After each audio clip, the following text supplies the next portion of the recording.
Existe um escritor de saudosa lembrança que ele disse que a Bíblia é como o sol, antiga, porém nova, que se renova no coração de alguém todos os dias. Oh, impressionante, infinito, ousado amor.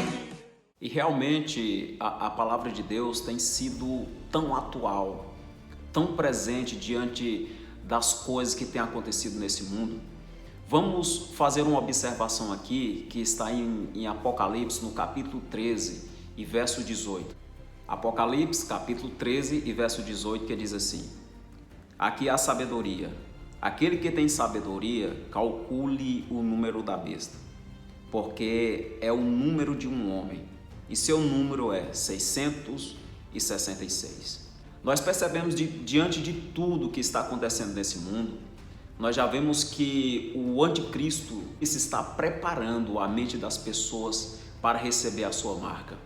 Uma vez os discípulos fizeram uma pergunta a Jesus, em Mateus no capítulo 24, eles disseram: mestre, qual é o sinal da tua vinda? Qual é o sinal do fim do mundo? E Jesus disse: acautelai-vos para que ninguém vos engane, porque muitos virão em meu nome, e se possível, eles enganarão até os escolhidos.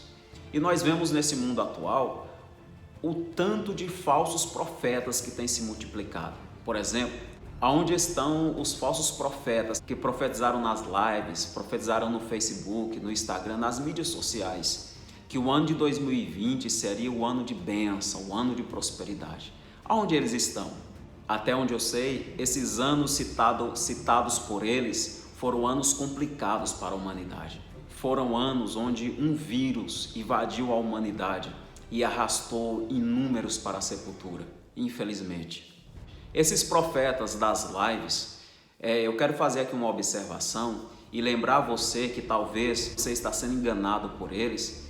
Vamos lembrar de Abraão e saber que Deus, durante 100 anos, Deus falou com Abraão 5 vezes. Durante 100 anos, Deus falou com Abraão 5 vezes. E esses profetas de lives, esses profetas de Facebook, esses profetas das mídias sociais, Deus fala com eles de 5 em 5 minutos. Eu não consigo compreender que Deus que é esse que eles servem. O nosso Deus, meu irmão, o nosso Deus é um Deus que ele fala pouco, mas quando ele fala, ele cumpre. E nós vemos profecias que foram lançadas nesse mundo que não aconteceu. Onde está o profeta do cavalo amarelo, que disse que esse tal cavalo amarelo ia invadir a cidade, ia matar inúmeras pessoas? Onde está esse profeta? Também sumiu. Quero destacar aqui também 2 grandes falsos profetas que foram inseridos pelo diabo na humanidade. O primeiro é Henrique Cristo. O que é mais perigoso, que realmente ele acredita que ele é o Cristo, ele é o Salvador da humanidade. É um senhor de Santa Catarina que se mudou para Brasília e lá instituiu a sua igreja, porque ele disse que Brasília era a Nova Jerusalém. Agora me diz uma coisa, a Nova Jerusalém que nós vamos não é uma Nova Jerusalém corrupta. A Nova Jerusalém que o povo de Deus vai, lá não entram corruptos, lá não entram ladrões, lá não entram salteadores, lá só entram pessoas lavadas e remidas pelo sangue de Jesus. E a Nova Jerusalém que nós vamos, ela não é uma Nova Jerusalém onde a corrupção reina, mas onde a santidade reina. Não é uma Nova Jerusalém onde os corruptos reinam, mas é uma Nova Jerusalém onde existe um rei, um todo-poderoso. O segundo é o José Luiz Miranda. O José Luiz Miranda, ele morreu já tem um tempo e ele dizia em suas prédicas, em suas pregações, que ele ressuscitaria. Até hoje eu não vi mais ele. Se alguém viu, comenta aqui embaixo, tá bem? Era um homem que arrastava multidões com as suas heresias, com as suas profetadas. No seu braço esquerdo lá está tatuado 3 S's. E do braço direito lá está tatuado 3 números, que são 666. E ele diz que esse número representa bondade, representa prosperidade, representa amor, tranquilidade, representa paz. Agora você imagina, esse homem, ele se titulava seu Cristo, ele morreu, mas não ressuscitou. Quando ele era vivo, ele vivia em Miami. Agora pensa comigo, se um adepto dele passa mal no Brasil, uma enfermidade de morte, a única forma dele socorrer esse adepto é através da tecnologia, através de uma ligação ao médico, o médico vai lá e tenta resolver a situação. Só dessa forma, porque ele não é onipresente. Agora, o nosso Deus, o Jesus que nós esperamos, se te joga na cova do leão, ele vai lá e fecha a boca dos leões. Se te lança na fornalha de fogo, ele é o quarto homem para te socorrer.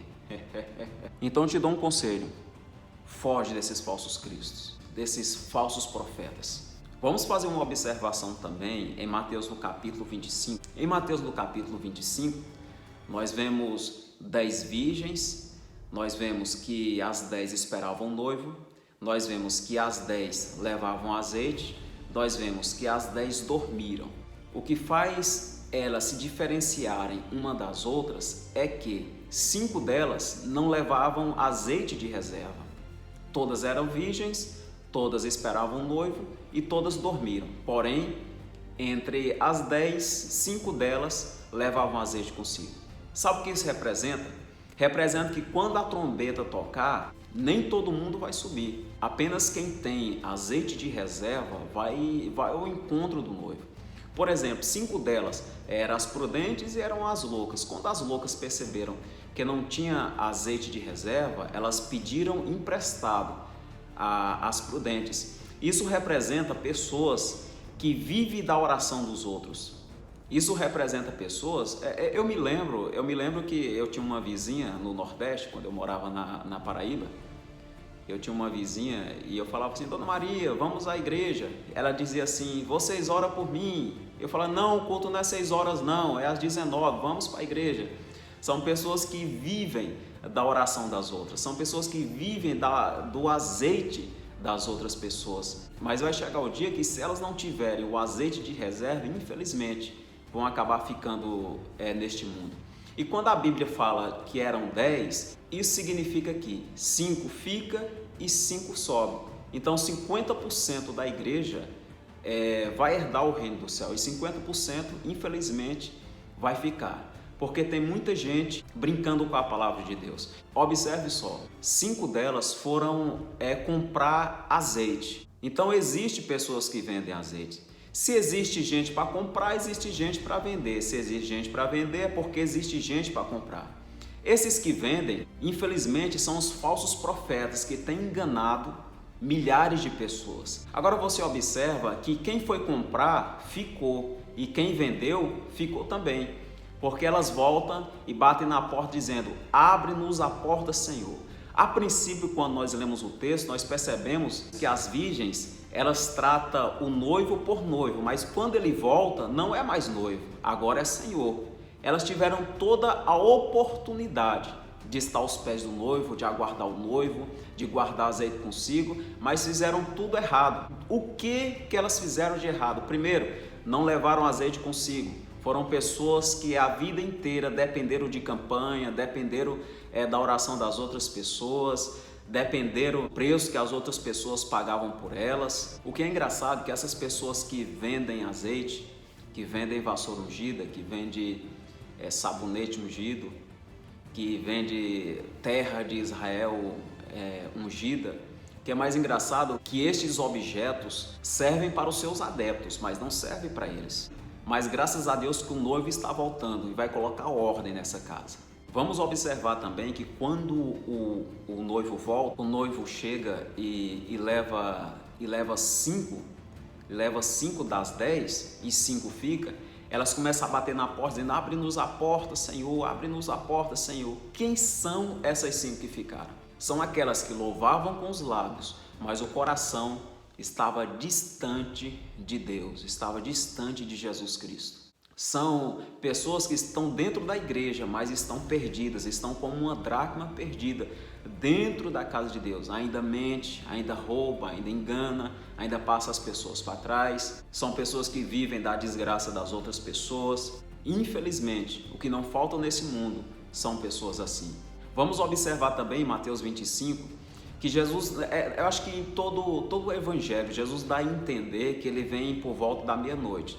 E se a gente for fazer uma observação na Bíblia, nós vamos ver que muitos acontecimentos aconteceram por volta da meia-noite. Por exemplo, Por volta da meia-noite, Paulo e Silas cantavam e adoravam a Deus na prisão. Por volta da meia-noite, Sansão arrancou os portões de Gaza. Por volta da meia-noite, Sansão tocou fogo na seara dos filisteus com 2 raposas. Por volta da meia-noite, Gideão venceu os midianitas. E por volta da meia-noite nasceu aquele que pisará na cabeça da serpente em breve. Porém, quando Jesus fala à meia-noite, ele não quer dizer que ele vai voltar exclusivamente à meia-noite. Até porque meia-noite em Portugal não é meia-noite no Brasil. Meia-noite em Portugal não é meia-noite nos Estados Unidos. Meia-noite na China não é meia-noite no Brasil. E sabe o que Jesus queria dizer concernente à meia-noite? Ele quis dizer: eu vou pegar muita gente dormindo na fé. Você quer um conselho? Se por acaso você está dormindo na fé, por acaso você se distanciou por algum motivo, se perdeu por algum motivo, ou está dentro da igreja dormindo na fé, você sente que você está meio desviado, está perdido, pelo amor de Deus, volta, porque ainda há tempo. Aproveita enquanto o noivo é noivo, porque em breve ele vem buscar uma igreja lavada e remida pelo seu sangue. E você pode fazer parte dessa caravana que vai subir para o céu. Então tudo está sendo preparado. O anticristo já está preparando este mundo para recebê-lo. Nós vemos a tecnologia tem prendido pais e filhos dentro dos seus quartos. Tem filho que já faz 1 ano que não vê a mãe morando na mesma casa. Tem pai que já faz tempo que não vê a esposa vivendo na mesma casa. Agora, o que o número 666 representa para nós? Eu não quero calcular o número, até o próprio texto diz que é aquele que tem sabedoria, né? Eu estou longe de conseguir calcular esse número. Mas vamos ver o que ele representa para nós nos dias atuais. Primeiro nós temos que ver que ele representa relativismo, porque é um número relativo. E como ele é um número relativo, por exemplo, se você pega um 6, eu escrevi aqui um 6, eu sei que o 6 está feio, mas olha isso aqui. Se você pega um 6 e você vira ele assim, dessa forma, ele vira um 9. Você vira ele novamente, ele vira um 6. Você vira ele novamente, ele vira um 9. E na numerologia, o 6 representa o homem. E o 9 também representa o homem. Ele é o único número que é dúbio, é o único número que você pode do 6 fazer um 9 e do 9 fazer um 6. Você não consegue fazer isso com 1, com 2, com 3, com 4, com 8, com 10. Você não consegue, apenas com o número 6. E sabe o que a Bíblia quer falar com isso? A Bíblia quer dizer que tem muita gente marcada com a dubiedade da marca da besta. Tem muita gente que tem um duplo caráter. É assim que será o anticristo, uma pessoa de duplo caráter, que será uma pessoa boa e depois uma pessoa má. E nesse mundo existe muita gente assim, que pessoas que é como um camaleão, que muda de cor conforme o terreno. É muita hipocrisia nesse mundo. É muita gente dizendo que Deus falou quando Deus está calado. É muita gente mentindo para ganhar like na internet. É muita gente inventando profecia para ganhar like na internet. É muita gente com dubiedade de caráter para ganhar fama e dinheiro nesse mundo. A Bíblia ela fala do número 666 3 vezes. Fala em Apocalipse, fala em Esdras no capítulo 2 e verso 13. Os filhos de Adonicão são 666. E fala também em 1 Reis, no capítulo 10 e verso 14, que eu quero ler com você. Ora, o peso do ouro que veio até Salomão em 1 ano era de 666 talentos de ouro. Sabe o que isso representa? Representa que o número 666 será um número da manipulação, do marketing do mercado mundial. A nossa mente está sendo preparada para isso. Por exemplo, aqui em Portugal existe o MBWay, que é uma aplicação que você não precisa ter dinheiro no bolso. Você tem o seu dinheiro ali na conta e você envia esse dinheiro para alguém. Se você precisa pagar uma conta pelo MBWay, você pode fazer tudo isso. Eu sei que no Brasil existe uma aplicação também, ou um aplicativo, que é chamado Pix, que inclusive os falsos profetas têm se aproveitado dessa aplicação para pedir um Pix por aí, né? Então, quando você observa isso, você vai ver que no governo do anticristo ninguém é obrigado a receber a marca. Mas você não receber a marca, você não vai poder comprar, você não vai poder vender, você não vai poder viajar, você não vai poder entrar em um restaurante. E isso te lembra alguma coisa? Por exemplo, essa manipulação do marketing mundial, isso fala muito de pessoas que cobram para pregar, de pessoas que cobram para cantar. Fala de pessoas que comercializam o reino de Deus. Porque na visão de João, ele vê a prostituta, ele vê também a Babilônia religiosa. E ele diz que os mercadores da terra se enriquecerão com o sangue do justo. Infelizmente tem muita gente que prega por dinheiro, que canta por dinheiro, que ora por dinheiro, que faz de tudo por dinheiro. E quando nós vemos um mercado sendo manipulado, e nós vemos que no governo do anticristo você não é obrigado a receber a marca, mas porém você não compra, você não vende, você não pode viajar, você não pode frequentar um restaurante. Isso nos faz lembrar alguma coisa. Isso nos faz lembrar a pandemia, porque a pandemia, quando nós observamos a pandemia, nós vemos que o mundo está sendo preparado para o governo anticristo. Porque a vacina que nos ofereceram é uma vacina que você não é obrigado a tomar, porém você não pode viajar, você não pode frequentar. Eu já fui barrado em um restaurante. Você não pode frequentar um restaurante, você não pode fazer um passeio em um shopping sem ter a vacina. Então tudo está sendo preparado para isso. No governo do anticristo, você não é obrigado a ter a marca, porém você não vai poder frequentar certos lugares, você não vai poder comprar e nem vender. Então esta pandemia, tudo que está acontecendo nesse mundo, a vacina que está aí, também é uma preparação. Você não precisa tomar, mas você não pode fazer tais coisas. Quando nós observamos tudo isso, nós já notamos que Jesus Cristo de Nazaré ele está voltando. E a porta ela não passou por reforma, ela continua estreita. Esse é o tempo da igreja de Deus se curvar diariamente aos pés do Senhor. Se tem oração na sua igreja, vá para a oração na sua igreja. Se tem um encontro de varões, vá no encontro de varões. Se tem de varoas, vá no encontro de varoas. Se tem vigília, vá para a vigília. Se tem um culto de terça de ensino, vá para o culto de terça de ensino. Se tem um culto de liberdade, vá para o culto. Esteja diariamente aos pés de Deus. Você sabia que nesses últimos dias, Deus, pela madrugada, Ele vai tirar o sono de muita gente? Muita gente vai interpretar como insônia, mas já vou te falar que é Deus tirando o teu sono para você conversar mais com Ele, para você estar mais aos pés dEle, porque o tempo está próximo, tudo já está preparado, as televisões já preparam a mente das pessoas. Você lembra quando você ia ao shopping pós-pandemia que alguém pegava, usar essa caneta aqui, alguém pegava um medidor de febre e fazia assim na sua testa? Vou colocar uma imagem aí para você ver, analisa.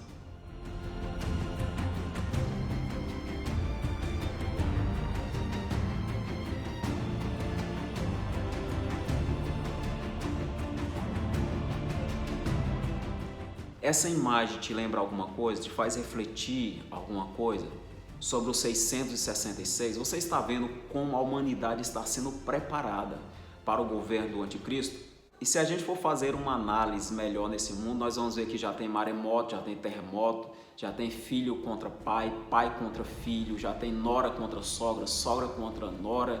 E quando nós vamos falar de guerra, tiveram guerras, e se nós for observar a pandemia, foi uma guerra onde alguém venceu sem dar nenhum tiro. Nós vemos os falsos profetas, nós vemos as músicas pervertidas desse mundo. Tudo está preparado para a volta iminente de Jesus. Aquele que tem sabedoria calcule o número da besta. Você sabia que existe um robô que o nome dela é Sofia? O nome Sofia significa sabedoria e o sonho desse robô é destruir a humanidade. Depois você acessa, procura o vídeo dela expressando que ela tem um desejo enorme de destruir a humanidade. Tudo está sendo preparado para o governo do anticristo. Mas eu dou glória a Deus que quando esse governo aparecer, a igreja de Cristo estará se encontrando nos céus. E só aquele que tem um diapasão no ouvido vai ouvir o toque da trombeta de Deus. Jesus vem em duas fases. Na primeira, ele veio nascer em uma manjedoura. Na segunda, ele vem porque ele é nascido do Pai. Na primeira, ele veio estar entre os irmãos. Na segunda, ele vem arrebatar os irmãos. Na primeira, ele veio lançar profecia. Na segunda, ele vem para que se cumpra a profecia. Na primeira, ele vem como cordeiro que tira o pecado do mundo. Na segunda, ele vai vir como leão da tribo de Judá. Na primeira, ele veio como advogado. Na segunda, ele vai vir como juiz. Na primeira, ele foi erguido em uma cruz. Na segunda, ele vai vir erguido em uma nuvem. Na primeira, coroaram ele com uma coroa de espinhos. Na segunda, ele vai vir coroado com uma coroa de glória. Na primeira, cuspiram nele. Na segunda, ele vai vir com uma vara de ferro e vai reger as nações. Na primeira, rasgaram as suas vestes. Na segunda, ele vai vir com vestes branquinhas e linho puro. Na primeira, ele entrou em Jerusalém cercado de homens. Na segunda, ele vai vir cercado de anjos, arcanjos e querubins. Na primeira, ele veio lançar a profecia. Na segunda, ele vem para que se cumpra a profecia. Na primeira, ele pregou arrependimento. Na segunda, ele vai vir buscar os arrependidos. Na primeira, ele entrou em Jerusalém montado em um jumentinho, mas na segunda, vai vir montado em um cavalo branco. E na sua coxa está escrito: Rei dos Reis e Senhor dos Senhores. Que Deus continue te abençoando. Se você foi abençoado através desse vídeo, por favor, compartilhe esse vídeo, se inscreva no canal, você que não é inscrito, deixe o seu like, deixe o seu gostei e deixe o seu comentário. Que Deus continue te abençoando. Até a próxima. A paz